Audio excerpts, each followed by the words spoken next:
에베소서 5장 22절에서 25절까지 말씀입니다. 자, 함께 봉독합니다. 아내들이여 자기 남편에게 복종하기를 주께 하듯 하라. 이는 남편이 아내의 머리됨이 그리스도께서 교회의 머리됨과 같음이니 그가 바로 몸의 구주시니라. 그러므로 교회가 그리스도에게 하듯 아내들도 범사에 자기 남편에게 복종할지니라. 남편들아 아내 사랑하기를 그리스도께서 교회를 사랑하시고 그 교회를 위하여 자신을 주심같이 하라. 아멘. 자, 오늘 이야기해 보겠습니다. 오늘은 가정을 위한 기도예요. 지난주에는 정체성을 갖고 기도한 얘기죠. 지난주 얘기는 하지 않겠습니다. 제가 최근에 영상을 보니까 이런 영상들이 있더라고요. 인생의 재미가 없을 때 어떻게 하는가. 그래서 좀 훑어봤더니 제법 괜찮은 이야기들이 몇 가지가. 그러다가 제가 문득 생각하기를 우리나라가 이제 인생의 재미도 추구할 때가 됐구나. 왜 인생의 재미를 추구하게 됐죠? 여유가 있으니까 그래요. 여유가 있으니까. 우리나라가 배고플 시절에는 우리나라 전체 농가에서 나라가 적극적으로 권장했던 쌀 품종이 있는데 그게 뭐냐면 통일벼였어요. 일단 무조건 많이 열려요. 근데 밥맛이 없어요. 밥맛 없는 거 중요하지 않아요. 밥맛으로 뭡니까? 배가 부르는 걸로 먹죠. 시간이 지나면서 뭘 따지죠? 밥맛 따져서 통일벼 재배 안 합니다. 다 다른 걸로 재배하죠. 왜요? 배가 부르니까 이제. 이런 여유가 있었구나. 이런 여유가 있었구나. 괜찮다. 좋다. 좀 보니까 여러 가지 조언들이 있는데 취미가 있어야 된다. 체면도 내려놔야 된다. 뭐 등등등. 그러니까 다 유용한 말이에요. 그런데 그런 이야기 듣다가 순간 그러면 인생에도 재미를 추구하는데 여러분 신앙생활엔 재미가 좀 있으십니까? 아이고. 별로 생각 안 해보고 다녔던 것 같아요. 즉 교회 다니는 게 재밌냐는 얘기예요. 제가 무슨 교회를 재미로 다닙니까? 은혜 받으러 다니시지 뭐 이렇게 생각할 수도 있을 것 같아요. 우리나라가 특별히 약간 경직된 문화가 있잖아요. 근엄하신 아버님 다 끝나 이 한마디로 그죠? 들어오면서 하면은 다 알아서 움직여야 되잖아요. 그죠? 옛날에 그랬어요. 요즘은 안 그래요. 그죠? 뭐 이런 거 하면 이렇게 뭐 가난하고 힘들고 어려워도 그런 거 절대 밝히지 않는 꼿꼿한 선비 정신 이런 게 미덕이라 여겨서 감정을 잘 표현하지 못하고 이런 게 여전히 존재합니다. 벌써 제가 결혼 전의 일이니까 낮은 울타리라는 기독교 책자를 이렇게 정기적으로 내시던 신상원 선생님 출신이에요. 이분이 지금도 사역하셔요. 이분이 한번 오셔서 강연한 적이 있으신데 자신이 경험했던 것들 미국 교회에 가서 처음 예배 드릴 때 일이었답니다. 예배가 시작하자마자 저보다 피부 색깔이 조금 더 짙은 이 흑인들이 우르르 일어나고 나가서 예배를 난장판으로 만든다는 거예요. 이제 본인 표현이에요. 저렇게 심란할 수가. 저런 날라리들이 예배당을 판치는구나 생각하다가 잠시 시간이 지나면서 보니 그 예배당에 즐겁지 못하게 예배한 사람은 자기뿐이었다.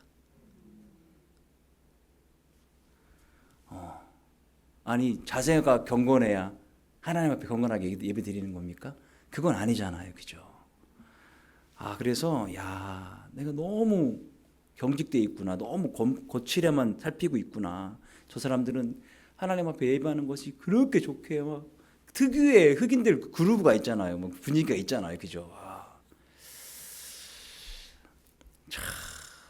우리 안에 좀 그렇게 마음을 열고 예배하는 것이 좀 필요하다. 그러면 신앙생활 교회 다니는 게 왜 재미가 없을까요? 목사님이 재미없게 설교하니까 그럴 수도 있는데 유진 피터슨이라는 학자가 이렇게 얘기했습니다. 하나님과 추억이 없기 때문이다. 추억이 없기 때문이다. 여러분 옛날에 실수하고 실패하고 부끄러웠던 거 자주 기억하십니까? 기억해요? 굳이 그걸 왜 기억해서 또 부끄러워. 내가 그때 왜 그랬지? 왜 그렇게 하십니까? 그 정도는 기억하지 마세요. 다 지나간 일 안 하죠. 그죠? 즐거웠던 것만 기억하십시오. 즐거웠던 것만. 우리 자녀들이 행복하게 했던 것만 기억하십시오. 그래서 자주 저도 옛날 사진을 많이 봅니다. 아기 때 사진들을 이때는 너무 이뻤는데 그렇다고 지금 안 이쁘다는 얘기는 아니에요. 그래서 유진 피터슨 이렇게 얘기한 거예요. 기도하지 않는 사람은 하나님과의 추억이 없다. 기도하지 않으니까 하나님과의 추억도 없고 추억이 없으니까 교회가 재미가 없는 거다. 신앙생활이 재미가 없는 거다. 맞는 것 같습니까? 자, 그럼 어떻게 합니까? 하나님과 뭘 만들어야 돼요? 추억을 만들어야 되죠. 그럼 어떻게 해야 되죠? 기도해야 돼요. 기도 좀 해보자는 거예요. 오늘은 특별히 가정을 위한 기도. 왜 그러는가? 한국 사회가, 한국뿐만 아니라 전체가 가정이 또 가정의 어떤 환경들이 어려워지잖아요. 출산율도 비슷하다고 봐요. 0.7명이 안 된다고 하잖아요. 그러면 이거를 사람들이 잘못 이해하고 있는데 제가 영상을 좀 보니까 0.7%면은 1%라고 하면은 100명이 몇 명 낳는 거예요? 한 명이잖아요. 근데 100명이 한 명 낳습니까? 200명이 한 명 낳는 거예요. 부부가 한 명 낳는 거니까. 그죠? 그러면 2,000명이면 10명, 2만 명이면 100명, 20만 명이면 1,000명, 2천만 명이면 2천만 명이 10만 명이니까 제가 수학이 약해서 이과생인데 수학이 약해서 그러니까 기본적으로 그냥 동물 세계에서 0.7% 1%가 안 되면 멸종 위기인 거예요. 이걸 따져보면 엄청나게 작은 숫자인 거예요. 100명이 한 명을 안 낳는 게 아니라 200명이 한 명을 안 낳는 거예요.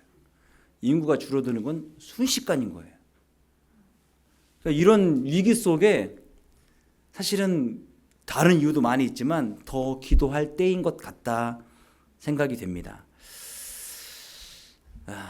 우리가 계속 기도 관련해서 우리 기도를 방해하는 것, 열정을 잃어버리게 만들고 초점을 흐리게 만들고 내 정체성을 거짓말하는 것, 존재가 누구죠? 사탄. 우리가 복음의 절대 능력을 누리며 살아가는 것이 너무너무 당연한데 이게 너무너무 좋은데 아니 왜 그걸 못 누리고 사는 거야? 라고 묻는다면 바로 거짓말하고 우리를 못 누리게 만드는 그 존재가 있기 때문에 그렇습니다. 그런 거예요. 그래서 사탄은 우리 가정의 화합을 무너뜨리고 가정을 난장판으로 만들기를 원하는 거예요. 가족의 본연의 기능을 상실하게 만드는 것이죠. 만약에 믿지 않은 사람들이 우리 가정생활이랑 교회 열심히 다니는 저 집 가정생활이랑 다를 게 없네. 그러면은 어떤 생각을 하게 될까요? 거기서 끝나는 것이 아니라 하나님이 아무 능력이 없어 까지 갈 수 있는 거예요. 그러니까 우리의 삶을 통해 하나님까지 가는 거예요. 대부분 애들이 실수하면 어디까지 욕먹죠? 그렇죠? 그건 아닐 것 같은데도 이상하게 부모님까지 욕먹는 거예요. 똑같은 거예요. 우리가 하나님의 자녀이기도 하고 예수님 믿는 사람들이라면 우리 삶의 모습이나 우리 삶의 능력을 통해 하나님이 자연스럽게 이제 보여지게 된다는 거예요. 자, 그래서 미혼이든 기혼이든 다 기도해야 합니다. 다 기도해야 합니다. 난 이미 결혼 생활 끝났습니다. 자녀들이 있잖아요. 자녀들 결혼했는데 그 자녀들의 자녀들이 있잖아요. 그리고 또 내가 도움을 줘야 될 젊은 부부들을 언제 만날지 아냐고요. 그러니까 이런 말씀들은 반드시 들어야 됩니다. 같이 들어야 돼요. 성경에 따르면 결혼의 진짜 목적이 은근히 잘 나와요. 이걸 많이들 모릅니다. 세상은 몰라요. 결혼의 진짜 목적은 뭐냐? 남녀가 만나서 아이도 낳고 가정을 이루는 것, 이건 좀 부차적인 거예요. 진짜 이유는 뭐냐? 이걸 하나님께서 결혼의 제도를 만드신 거잖아요. 그러니까 하나님께서 목적을 갖고 만드신 거예요. 즉 하나님과 사람들과의 관계를 남녀가 만나서 가정생활하는 관계 속에서 알게 하시기를 원하시는 거예요. 이 관계를요. 진짜 실제 교육인 거예요. 실제 교육. 내가 직접 전혀 배경이 다른 사람과 만나 결혼하며 살아가면서 나와 하나님과의 관계도 이렇게 만들어가야 되는구나를 깨닫게 하시기 위함인 거예요. 그런데 세상에 아무리 좋은 선남 선녀가 만나도 하나님과의 우리와의 완벽한 관계를 재현하기는 어렵습니다. 왜요? 우리는 문제가 많으니까. 사람들은 문제가 많으니까요. 그렇죠? 결혼하게 되면, 사랑하게 되면은 뭐 호르몬이 나온다고 하잖아요. 다 좋아 보인다잖아요. 다.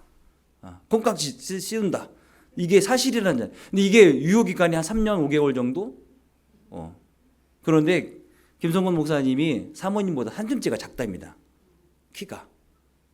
그런데 결혼하고 4년을 교제하고 이번에도 교제한 얘기를 잠깐 하셨는데, 이야, 문학을 하셨다고 해서 첫 번째 보냈던 편지를 사모님이 그대로 간직하고 계셔가지고 그 편지를 사진 찍어서 보여주는데, 24살 갓 군대에 제대한 청년이 쓴 편지라고는 믿어지지 않을 정도로 필력이 대단하시더라고요. 본인이 자신은 문학을 했다 얘기를 많이 하셨는데, 사실로 입증이. 책 쓴 것만 봐도 알 수 있어요. 저처럼 이과생들은 말을 길게 못 끌어내요. 화려하게 미사역을 못 쓴단 말이에요. 있는 그대로만 얘기하지. 그런데 뭐 이렇게 막 어떻게 표현을 못 하겠어요. 저는 간지러워서. 그런데 4년 연애하고 결혼하고 5년 뒤에 이렇게 넥타이 매는데, 여보 등을 펴세요. 허리가 작아 보여. 키가 작아 보여요. 난 이미 다 폈어요.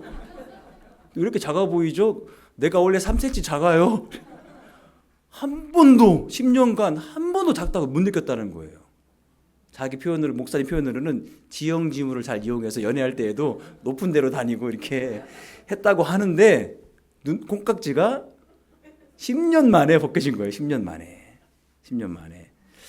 그러니까 아무리 좋은 선남 선녀가 만나도 사랑에는 유효기간이 있고 서로 실수하니까 완벽한 인간관계를 맺기가 어려운데, 자, 본질적으로 이 결혼관계는 우리를 위해서 당신의 모든 것을 내어놓으신 예수 그리스도와, 그리고 그 예수님의 희생으로 말미암아 만들어진 교회의 관계, 그리고 크게는 하나님과 나와의 관계를 결혼 생활을 통해서 우리가 직접 경험하게 하신다는 거예요.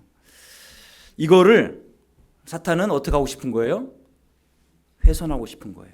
자, 오늘 말씀해 보면은 아내들아 남편들에게 복종하라 이 얘기하면 좀 난리 납니다.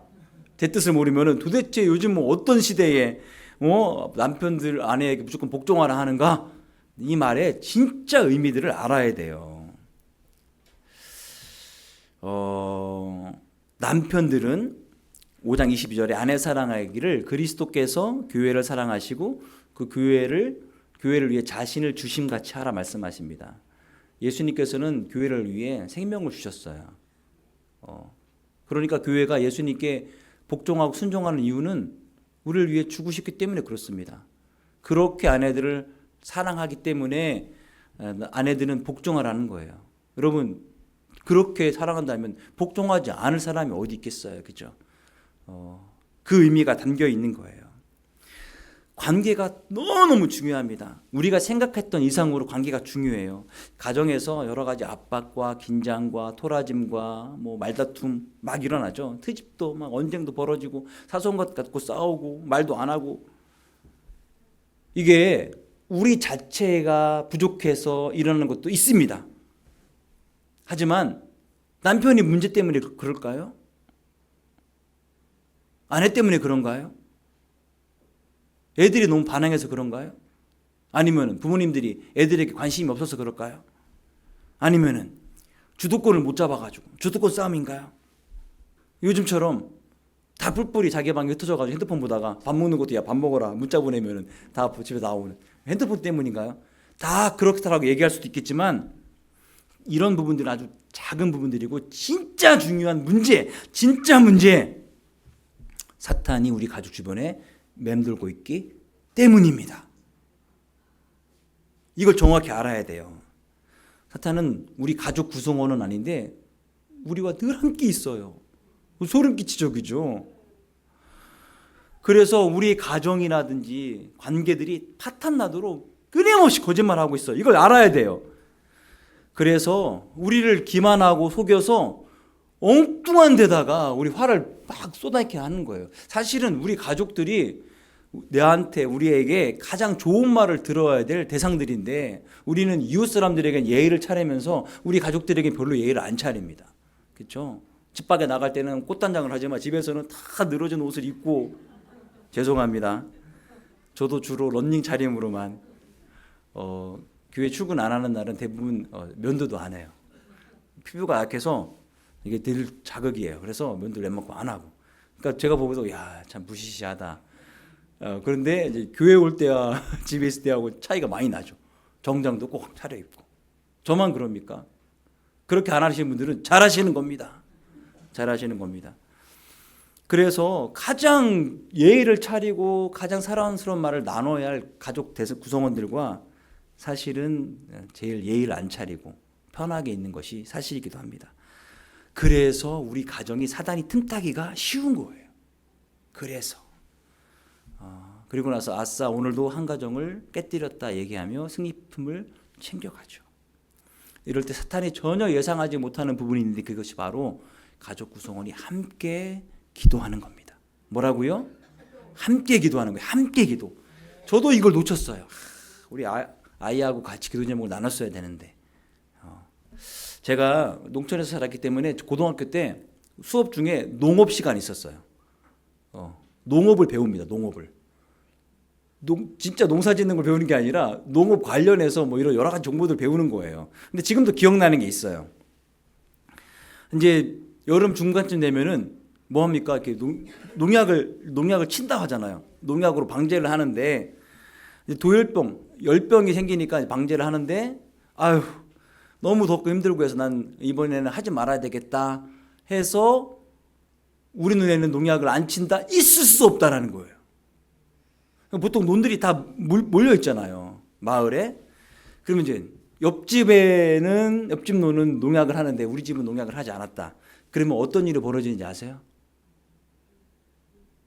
해충이 다 우리 논으로 옵니다. 피해서. 얘네들도 지혜가 있어요. 그리고 나서 농약이 평생 가지 않습니다. 비 오고 시간이 지나면 약효가 떨어지면 다 어떻게 해요? 다시 다 퍼져나가는 거예요. 그래서 농약은 한꺼번에 다 같이 하는 거예요. 하루 이틀 차이가 날 수는 있어요. 돌아가면서 하니까. 반드시 함께 다 해야 완전 방제가 되지. 야, 난 안 할 거야. 있을 수 없는 일입니다. 있을 수 없는 일입니다. 자, 마찬가지예요. 가정을 위해 기도할 때, 야, 내가 기도할 테니까 너 공부만 열심히 해. 있을 수 없습니다. 저도 놓친 거예요. 같이 해야 돼요. 네 문제를 위해서 너도 기도하고 나도 기도하고 아빠 문제를 위해서 너도 기도하고 아빠도 기도하고 엄마 문제를 위해서 너도 기도하고 아빠도 기도하고 엄마도 기도하고 다 같이 기도하는 것이 중요합니다. 자, 가족의 문제를 좀 정면으로 바라볼까요? 결혼생활. 결혼생활 끝났다니까. 아까 말씀드렸죠. 자녀들을 위해서 그 자녀들의 자녀들을 위해서 여러분 정보를 알고 계시면 제한할 수 있잖아요. 그죠? 자, 제일 중요한 것은 판단자의 위치에 있지 말라는 거예요. 근데 우리가 순간 그럴 때가 많이 있어요. 저도 그렇듯이. 그러니까 이제 내가 판단자 입장에서 나는 괜찮고 당신이라든지 너는 좀 문제가 있어라고 해서 이건 이렇게 해야 돼 저렇게 해야 돼라고 조정하지 말라는 거예요. 왜 그러냐? 나도 그럴 위치에 올 수도 있다라는 거예요. 나도. 남편이나 아내를 바꾸는 것이 성령의 은사는 아닙니다. 성경에 여러 가지 은사가 있지만 그런 은사가 기록된 게 없다라는 거예요. 그래서 우리가 그동안에 여러 과정을 통해서 뭘 배웠냐면은 내가 하는 일보다 성령님이 역사하셔서 하실 때에 훨씬 더 잘할 수 있다라는 걸 우리 많이 배웠잖아요. 그러니까 내가 굳이 하려고 하지 말고 누구에게 맡기라고요? 하나님께 맡겨보자는 거예요. 하나님께 맡겨보자는 거예요. 아니 다 잡은 고기 놓치는 거 아닙니까? 이렇게 생각될 때도 있는데 맡기면서 어떤 일이 벌어지냐면 다른 중요한 사실을 알게 되는데 변화가 필요한 것이 우리 남편만이 아니라 나도 변해야 되는구나를 깨닫게 된다는 거예요. 나도. 그러니까 이게 꼭 중요한 것은 뭐냐면 변화를 위해서 함께 노력을 할 때 사람만의 문제가 아니라 변화가 필요한 것이 다양하게 있을 수 있어요. 우리 가정에 사람의 문제도 있고 우리 가정의 습관도 문제가 있고 뭐 이런 뭐 소비 매출 이런 거에 어떤 과소비라 이런 것도 생길 수도 있잖아요. 이런 부족한 부분들이 함께 드러난다는 거예요. 이런 것들을 함께 해결해 갈 수 있다라는 거예요. 언제 할 때? 기도할 때. 그러니까 부부싸움에서도 가장 효과적인 방법은 기도하라는 거예요. 왜요? 현재 감정의 상에서 싸우고 있는 것에 진짜 이면에 누가 있다고요? 사탄이 있는 거예요. 그걸 깨닫게 되는 거예요. 참 농사 질 때 저는 안 줘봐서 모르겠는데 이 피라는 게 있어요. 잡초. 그래서 잡초를 뽑는 걸 이제 피살이라고 하는데 얘가 벼하고 비슷하게 생겼습니다. 아주 비슷한 게 있고 뿌리가 벼보다 훨씬 더 광범위하고 커요. 그래서 잘못 뽑으면 다 뽑히는 거예요, 주변에. 그리고 전문가가 아닌 이상은 피살이 할 때 엉뚱한 것만 뽑습니다. 근데 시간이 지나서 보면은 피가 벼보다 더 높이 자라요. 그때 이제 해결하면 되는 거예요. 아니면 그냥 저거 몇 개 살려놓고 나머지 살리면 가는 거예요. 때가 되면은 분간이 할 수가 있는 거예요. 분간이요. 우리가 기도할 때 그런 분별력이 생긴다는 거예요. 현재 일어나고 있는 이런 갈등과 어려움의 문제 뒤에 우리 가정이 화목하게 되는 것을 방해하는 사탄이 저기 숨어 있었네라고 우리가 알 수 있게 되는 거예요. 뭐 할 때요? 기도할 때. 진짜 문제를 분리해서 알 수 있게 되는 거예요. 그 문제들을 딛고 일어나서 우리 가정을 새롭게 세워나갈 수 있다는 것이죠. 기도해야 되겠습니까? 안 해야 되겠습니까? 해야 돼요. 기도해야 돼요. 그런데 우리 가정에는 아무 문제 없어요 라고 말할 수 있어요. 과연 그럴까요? 잠시 문제가 없는 것일 수도 있습니다. 잠시 문제가. 사단이 늘 함께 있기 때문에 그렇습니다. 주변에 도사리고 있기 때문에. 그래서 문제가 있다면 문제 해결을 위해 기도하면 되고요. 문제가 없으면 뭘 기도하죠? 문제가 계속 없도록 기도하면 되는 거예요. 문제가 계속 없도록. 그리고 주변에 우리 성도들, 집사님들 가정에 이런 문제가 있는 걸 알게 되면 그 부분들 위해서 기도해 주시면 되는 거예요. 자녀들에게도 문제가 있을 수 있어요. 시편에는 장사의 수중에 화살 같다라고 우리 자녀들 얘기합니다. 그러니까 자녀들이 사실은 잘 양육하고 훈련시켜서 이 세상의 문화 속에 화살을 날리듯이 날려야 돼요. 세상을 변화시키는 자들로 세워나갈 수 있어야 돼요. 평생 주님을 떠나지 않은 자들로 키워나가야 되는데 이게 쉽지가 않습니다. 왜냐하면 사탄이 절대 그렇게 살도록 두지 않으니까 말이죠. 일단은 사춘기라는 엄청난 시절이 있습니다. 이건 어쩔 수가 없어요. 이게 몸과 정신이 약간 분리되기 때문에 그렇습니다. 몸은 부쩍 자라는데 정신은 그렇게 크지 않고. 호르몬 문제도 그렇고요. 어떻게 합니까? 우리 사랑하는 아들이 앉아있지만 이런 얘기하기 좀 뭐하지만 좀 잘 지나가는 것 같아요. 너무 답답하다 했는데 다른 집 얘기 들어보면은 너무 착한 거예요. 그럼에도 불구하고 막 끌어오르잖아요. 그럴 때 하나님께서 뭐라고 말씀하시는가? 자녀들을 탓하지 말라라는 거예요. 왜냐하면 그러면서 내 입을 통해 사탄이 자녀들을 무시하게 만드는 것이죠. 사탄이 우리 자녀들의 마음을 마음껏 짓밟도록 그렇게 내버려 두지 마십시오, 여러분. 중요한 것은 문제가 생길 때 그 문제를 처리하는 방법이에요. 그러니까 자라나는 과정 속에 반드시 오는 거니까요. 어떤 무기로 반격해야 되느냐? 기도의 골방에서 기도해야 되는 것이죠. 저희 아이가 올 때 뭐 여러 가지 기도 제목 했지만 잠깐만 얘기하면 제일 기도했던 것은 좋은 선생님 만나게 해달라는 거였어요. 좋은 선생님. 왜냐하면 그렇지 않은 선생님들도 계시더라고요. 애들 별로 이렇게 케어하지 않고. 수업 시간에 애들이 돌아다니는데 저걸 그냥 그대로 두다니. 저런 선생님이 있을 수 있나 싶지만 그래요. 그런 부분에 대해서 기도했는데 최근에 이렇게 좋은 수학 선생님 만나서 세율에게 막 격려도 해주고 자신감도 주고 잘 만난 것 같아요. 기도 응답인 것 같아요. 감사해요.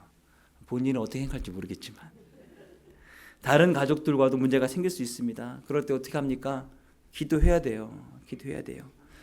미혼이라면 짝을 위해 미리 기도해야 됩니다. 우리 자녀들을 위해서 미리 기도해 줘야 돼요. 미래의 배우자들이 배우자들이 하나님 안에서 잘 살아갈 수 있도록 준비될 수 있도록 기도해 줘야 돼요. 그들의 환경을 위해서도 기도해 줘야 돼요. 제가 전도사 초보자 시절에 제 동생이 남동생이 저보다 6살 아래예요.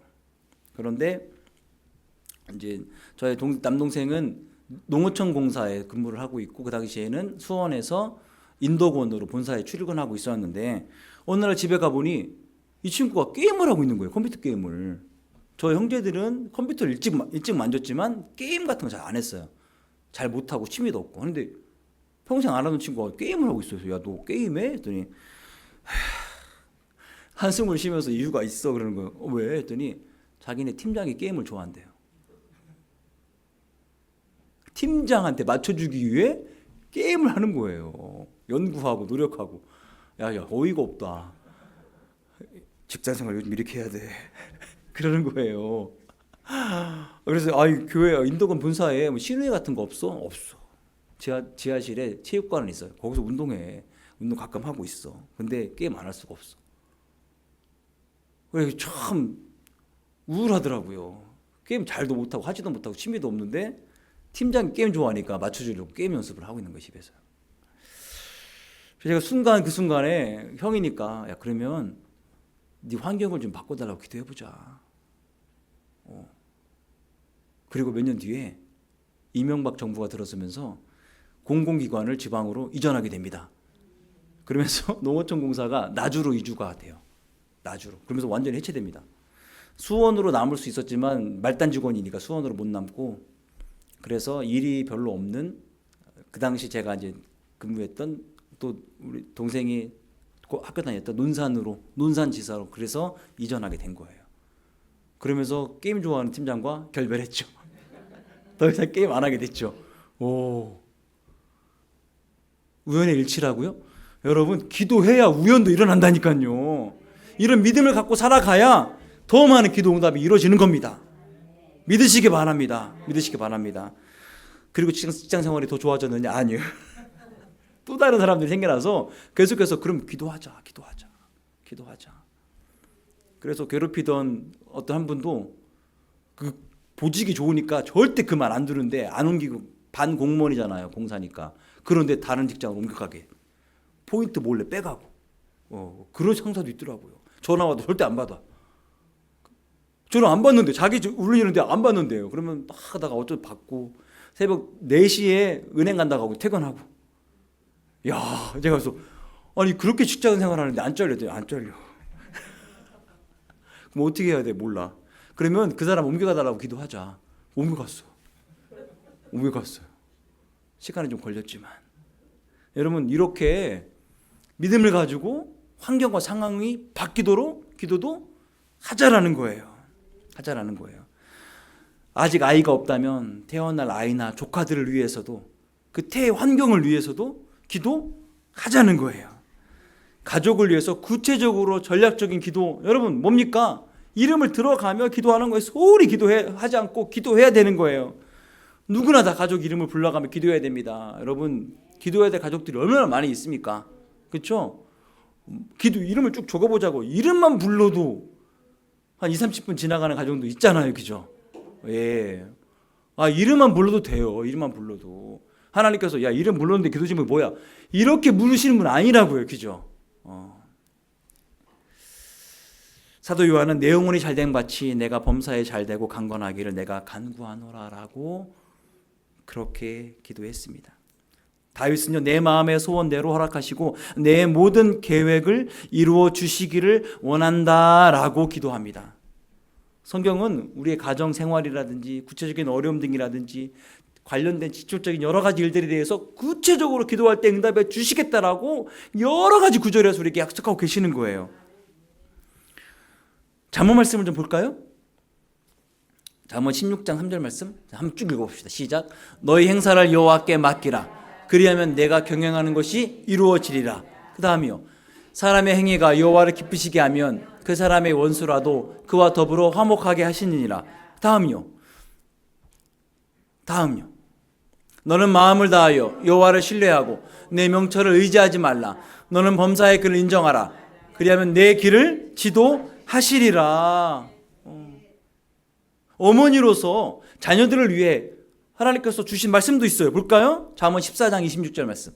시작. 여호와를 경외하는 자에게는 견고한 의뢰가 있나니 그 자녀들에게 피난처가 있으리라. 이사야 말씀이요. 보라, 나와 및 여호와께서 내게 주신 자녀들이 이스라엘 중에 징조와 예표가 되었나니 이는 시온산에 계신 만군의 여호와께로 말미암은 것이니라. 요한 3서 말씀이요. 내가 내 자녀들이 진리 안에서 행한다 함을 듣는 것보다 더 기쁜 일이 없도다. 에베소서 말씀이요. 무릇 더러운 말은 너 입 밖에도 내지 말고 오직 덕을 세우는 데 소용되는 대로 선한 말을 하여 듣는 자들에게 은혜를 끼치게 하라. 그 다음 또 말씀 볼까요? 너희 말을 항상 은혜 가운데 소금으로 맛을 냄과 같이 하라. 그리하면 각 사람에게 마땅히 대답할 것을 알리라. 그 다음에요. 그러므로 우리가 화평의 일과 서로 덕을 세우는 일을 힘쓰나니. 마지막에 세 가지 일은 말에 관련된 이야기예요. 집, 가정, 결혼생활, 가정터, 이 모든 것이 자칫 잘못하면 사단이 틈타 전쟁터가 되는 거예요. 너무나 안타까운 일이죠. 쉼이 있어야 되고 양육이 있어야 되며 편안함이 있어야 되며 일하러 갈 때에 힘을 비축할 수 있는 것이 바로 어디입니까? 가정이잖아요. 이 가정이 전쟁터가 되면 우리는 어디서 쉽니까? 가장 친해야 될 이런 가족들과 너무나 불화가 많이 일어난다면 어떻게 되는 겁니까? 우리 가정을 전쟁터로 내어주지 마시고 우리 가정에 진짜 분란을 일으키는, 눈을 얘기하지만 우리 자신의 문제도 있어요. 그죠? 이걸 배제하면 안 됩니다. 근데 진짜 더 큰 문제인 사단의 이 관계를 깨달을 수 있도록 어떻게 하라고요? 함께 기도하라. 함께 기도하라. 농약 치는 거 잊지 마세요. 아유, 나는 지쳐서 우리 건 안 할, 이러면은 벌레가 다 그쪽으로 갔다가 다 다시 오는 거예요. 예. 한꺼번에 다 방지해야 돼요. 바퀴벌레 부엌에만 일어난다고 부엌에만 하면 절대 안 됩니다. 절대 안 돼요. 다 해야 돼요. 제가 이번 주에 우리 본당에서 바퀴벌레 한 마리 봤어요. 식당에만 했더니 본당까지 침투해온 거예요. 본당이 아니라 유아실이군요. 유아실. 죄송합니다. 유아실이었어. 함께 기도하는 것.